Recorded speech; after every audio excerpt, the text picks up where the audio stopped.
Hi everybody, welcome to Working Horses with Jim.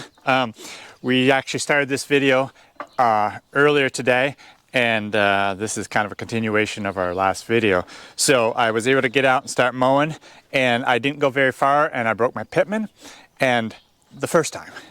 So what had happened, my pitman, the end of my pitman had, come over here Brenda, on the other pitman had worn out really bad on this end, so this kept jumping off the ball, and I'm not sure what I'm going to do about it. Maybe one of these arms are bent, I'm not sure. So anyways, I had another pitman in the shop that I slapped right on, and I went through, and I've got a few times around now, but then I took the bearing right out of this one. As you can see, took the bearing right out. So now what I have to do is put a new end on that pitman, which I believe I have everything to do that with. It's just a matter of taking this nut right here off, and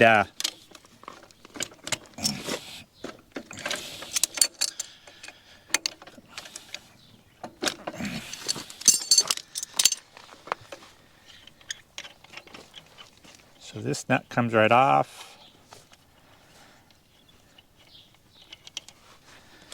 And then this pitman, of course, falls right off because it's busted with the bearings that are in there. But now I've got to take this here off. This is a kind of an eccentric thing. You wait right here, I'll go get that piece I need. So these have just a little eccentric with it, with an Allen screw. So take the Allen screw off, and it should twist right out of there. Although sometimes it does give me troubles. But it was just off, so it shouldn't be that bad.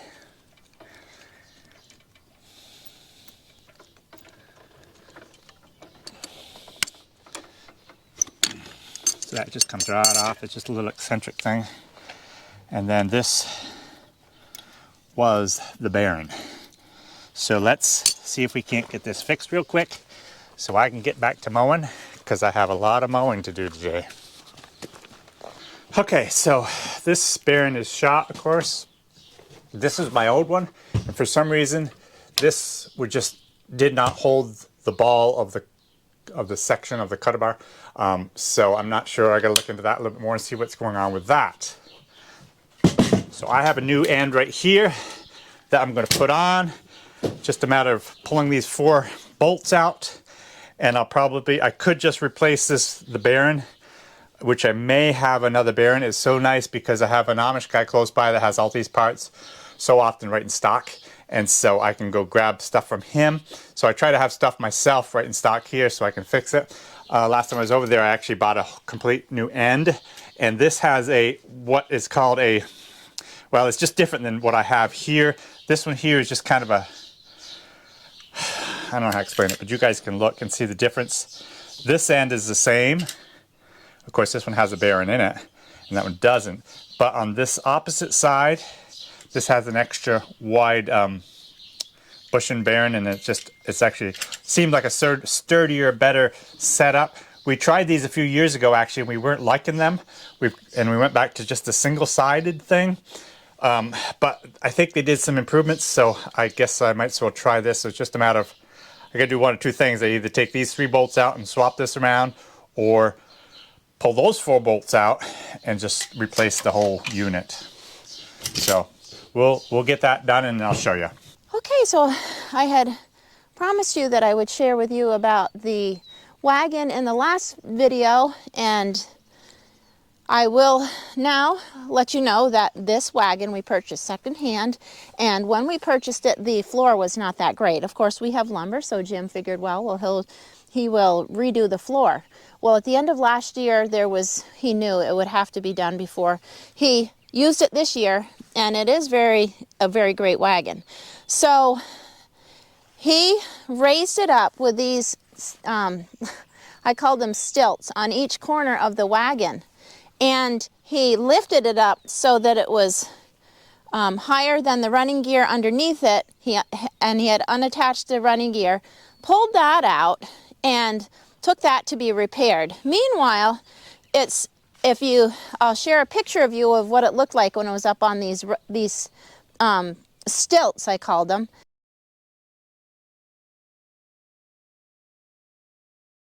And it was working great until we came out after supper, and there it was on the ground like this. So it worked for the time that it needed to, and I had said to Jim, if we had kids, I would not want that to be around. I would not want that to be sitting like that. Thankfully, nothing happened to any of the animals or chickens or anything when this fell down. But now he's going to be repairing that, and we'll be sharing with you how he is doing that. Okay, so I got everything back together here, and I will show you what we're going to do. I can't believe this weather. They're calling for beautiful days for the next 4, maybe 5 days. And early this morning it was beautiful. Now it's turned into cloudy, and actually I felt a few sprinkles. But rain does not stop me from mowing hay. So let me show you what we got.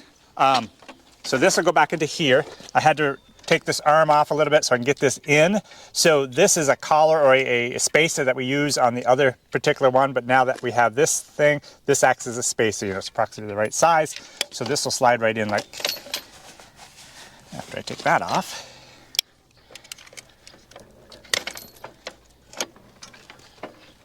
So what it comes with is 2 different washers, so and another collar. And so the washers go wherever they're needed. So I don't know where it's needed yet. I'll slide this in and we'll see what it looks like.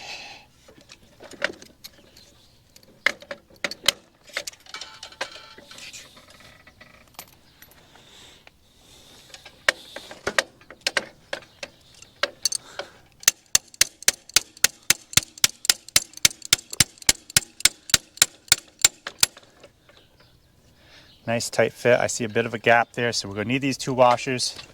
Oops, there. Freed that up actually a lot better. So I think I'm going to put 1 washer on the inside, and maybe even 2 washers on the inside. I'm not sure.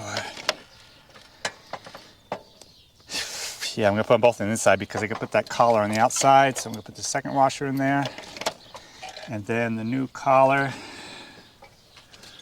will go on there, and it turns on it to tighten up, and then my Allen wrench. Snug that in place. That will put it out here just where we want it. So I can put the nut on the outside here, and that'll be good to go. So here's the nut for here. Put that in place. Tighten that up.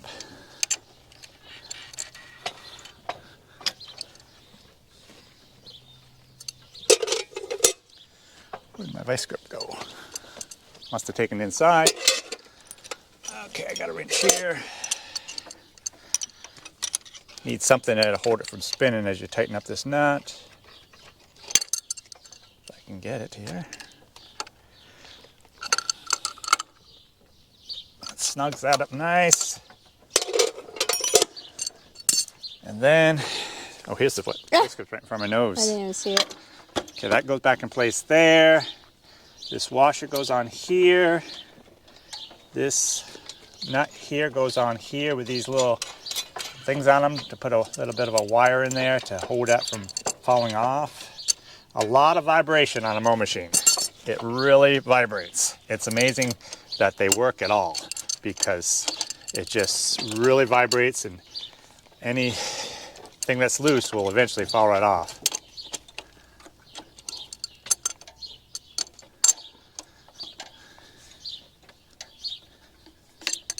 So there's a hole. There is a hole in this bolt that allows me to slide a piece of wire, which is right here, down through, if I have it lined up right.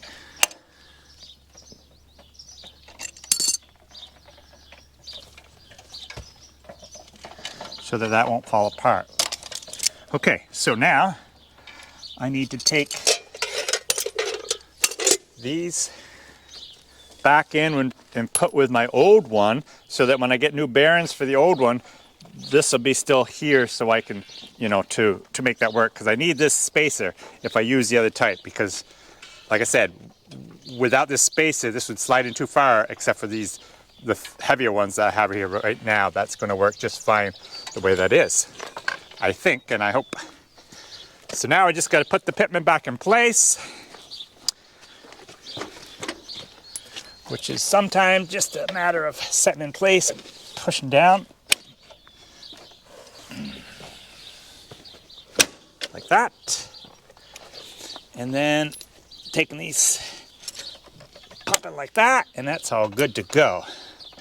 So one more quick thing I would do before we take off is just take my foot or my hand and just make sure that spins right and it looks good. I tell you, I'm surprised this mower even works, because as I'm looking at here, right here, you're supposed to have a lead of 1 inch or 2 on that cutter bar.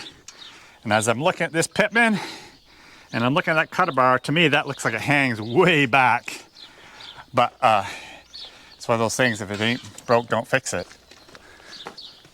Okay, I'm going to just put this away, pick the cutter bar up, and head back to mowing hay.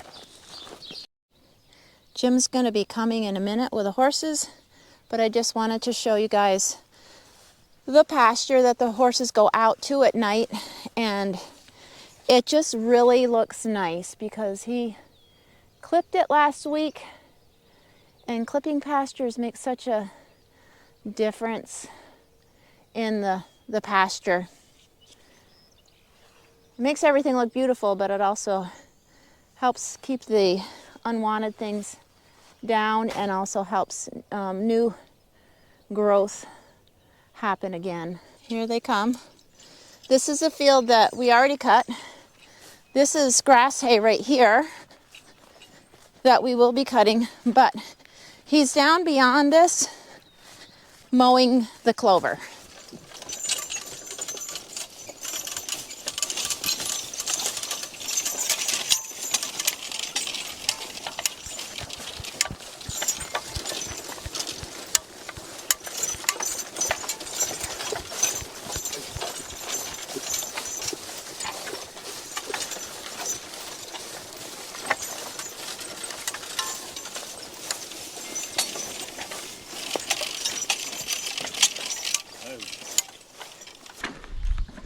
I wish I brought my raincoat. It's just a sprinkle. It might be. It might be. It might not be. Cap down.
Well, I've come back out to the field for a little visit. It's a while later, and it looks to me like they've gone great gangbusters here.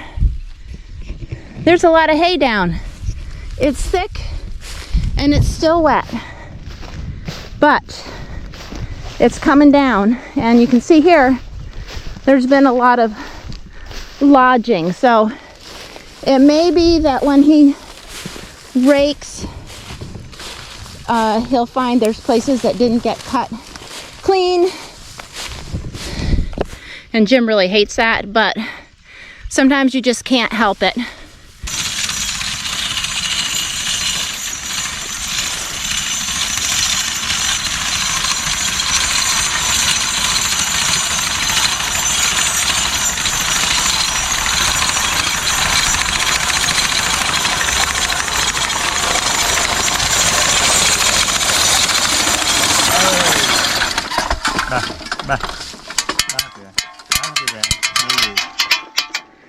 How is it going? So we're coming along pretty good here this morning after our first couple breakdowns. We have had rain. I've even got my raincoat here because it's rained a little bit. Everything's very wet, and this last part up here is the worst. Below me, behind me, has been quite well as far as not lodging. It's cutting very, very nice. But as we go up into here, I'll have Brenda film it, and then maybe I'll talk over the film so I can explain what's going on, because we do have a lot of lodging and a lot of issues up through here. So I will mow this section and I'll explain what's going on.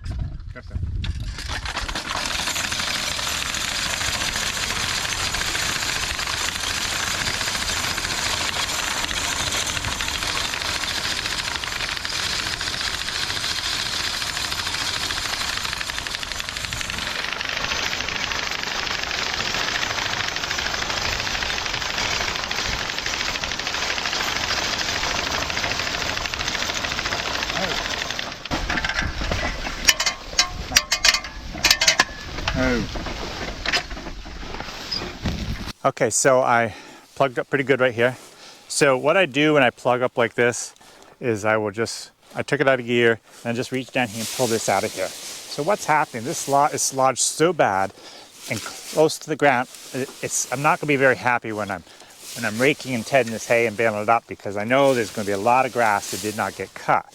And that's just the way it is. There's really not much you can do about it when you got these old type mowers. They just don't pick up the grass to be able to get through. With your modern hay binds and disc binds, there's a reel on it that actually kind of picks the hay up, so it makes it a lot better. If I was to actually mow everything one way, so all this hay is kind of laying that way, if I was to turn around and mow it this way, like I will be doing on that other side, it will go underneath that and pick it up. But the way I'm doing now, it's just this hay is laying down like that, and I'm coming like this, and it does cut a lot of it, but a lot of it is not cut. On the cutter bar, we have a handle right here that adjusts the tilt of that cutter bar. So that lifts it way up, and this lifts it down, puts it down. And by having it more tilted down, it does tend to pick up a little bit more of the hay, but it surely does not get it all. And also, I was a little crooked right here, and I knew that, so I was kind of straightening it up, so I was actually veered off a little bit. And that's another problem with this stuff. You don't know where you are half the time, because you can't see if it's been cut or not cut because of the way it's laying down. So we'll just continue through. I kept up.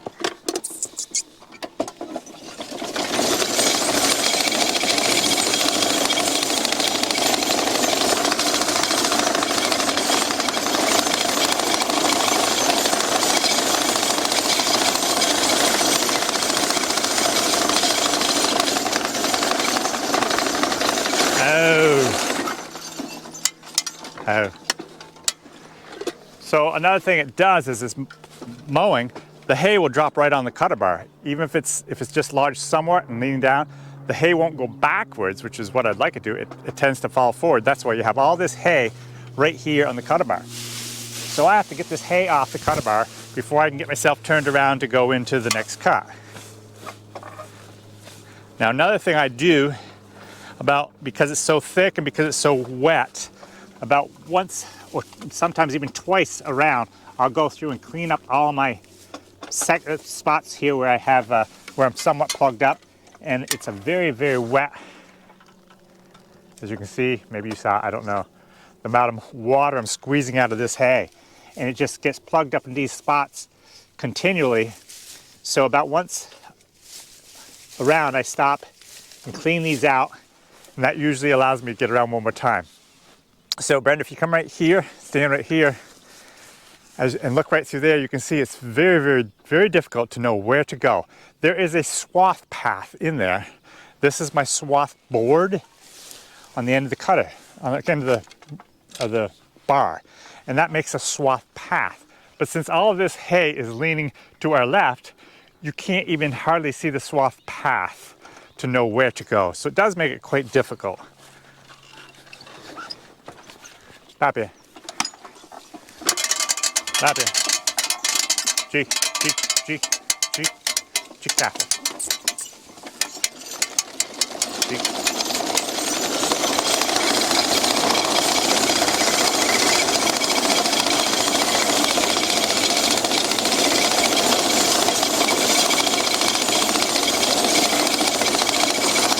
Oh.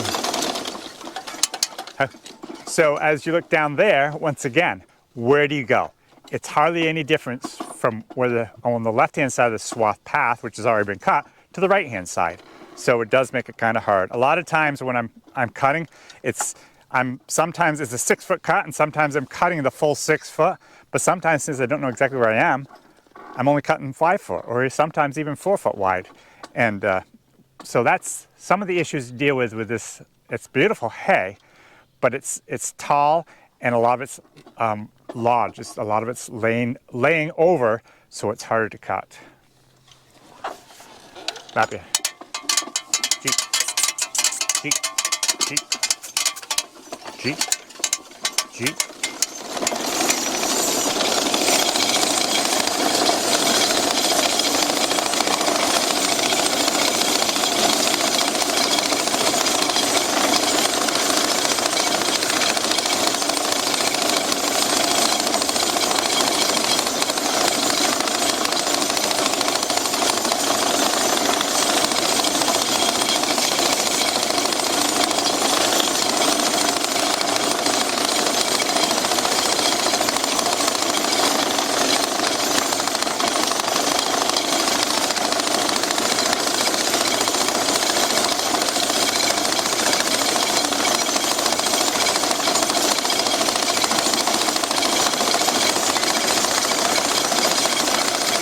Oh, I don't generally stop when I'm actually going through the grass.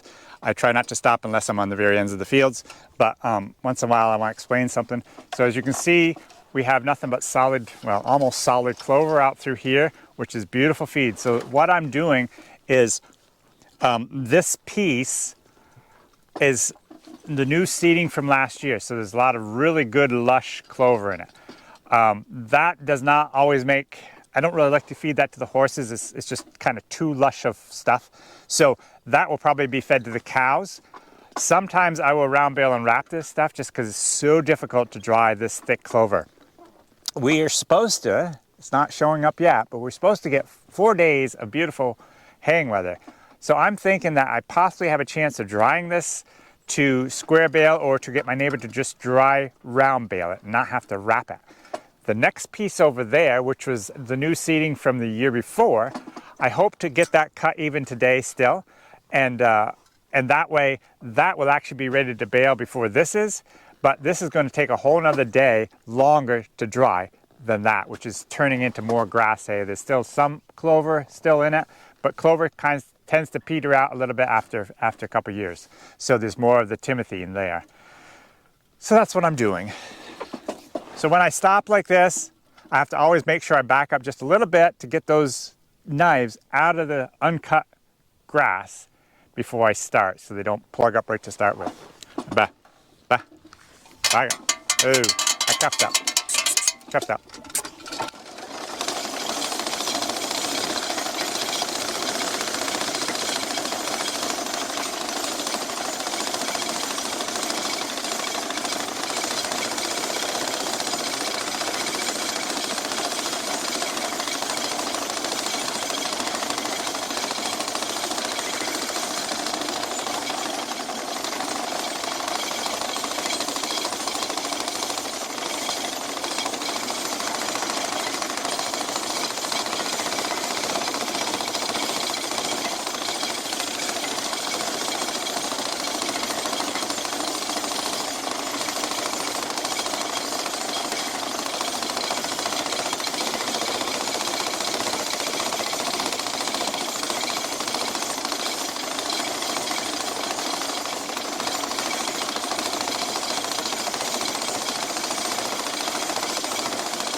peek apple.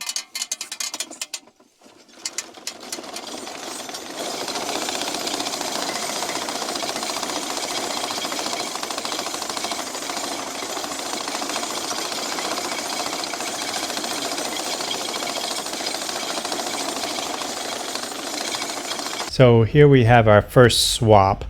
I put Ken in and took Baron out and mowed with them for a little while, and then I actually finished up my day back with Baron and Bill to finish up the other side and get that all done.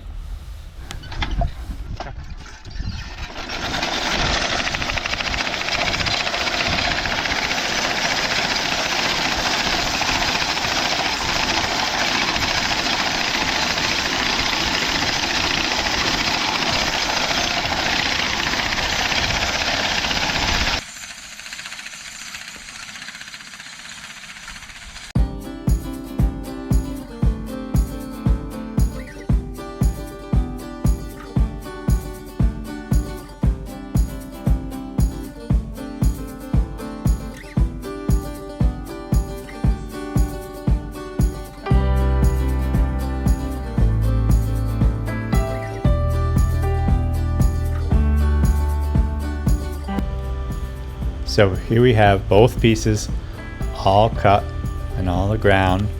So hopefully we'll get it dry and get it baled up in the next few days.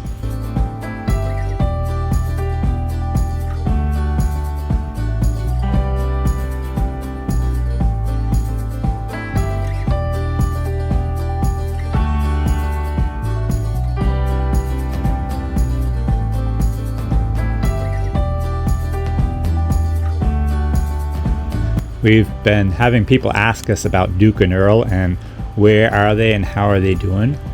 Well, they're out in our pasture, so let's go see if we can find them.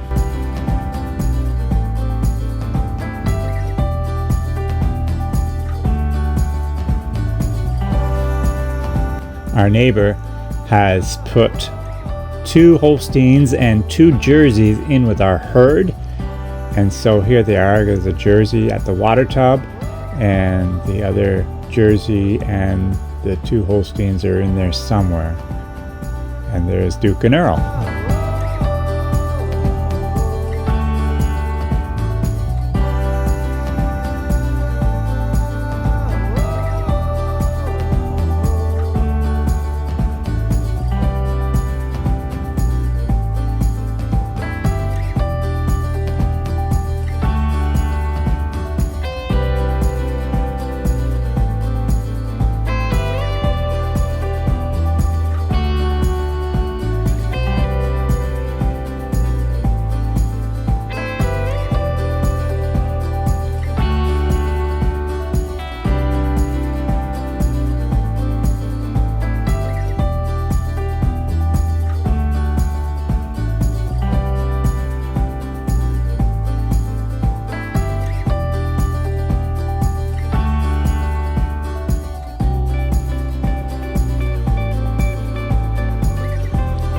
We still have a couple more cows to have their calves still.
Bye.